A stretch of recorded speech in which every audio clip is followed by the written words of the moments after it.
we need to be familiar with the Stamp Act, the Boston Massacre, and the Boston Tea Party, and how each of these relate to the eventual Revolutionary War.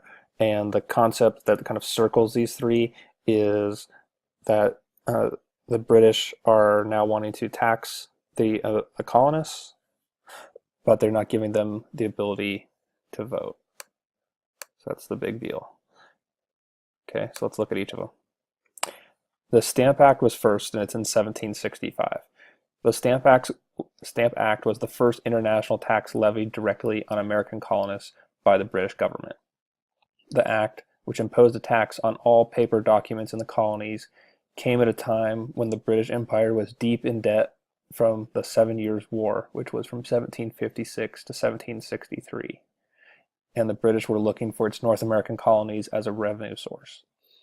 Arguing that only their own representative assemblies could tax them, the colonists insisted that the act was unconstitutional, and they resorted to mob violence to intimidate stamp collectors into resigning.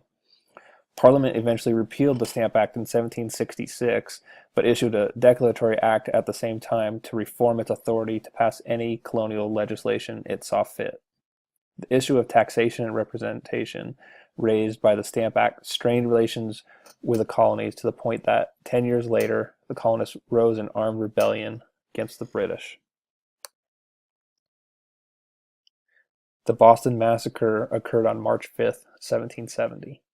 A squad of British soldiers came to support a sentry who was being pressed by hecklers and let loose a round of shots. Three people were killed immediately and 2 died later. The British officer in charge was arrested for manslaughter along with 8 of his men, all whom were later acquitted. The Boston Massacre is remembered as a key event in helping to galvanize the colonial public to the patriot cause. The Boston Tea Party was an act of American colonial defiance that served as a protest against taxation. Seeking to boost the troubled East India Company, British Parliament adjusted import duties with the passage of the Tea Act in 1773. While consignees in Charleston, New York, and Philadelphia rejected tea shipments, merchants in Boston refused to concede to Patriot pressure.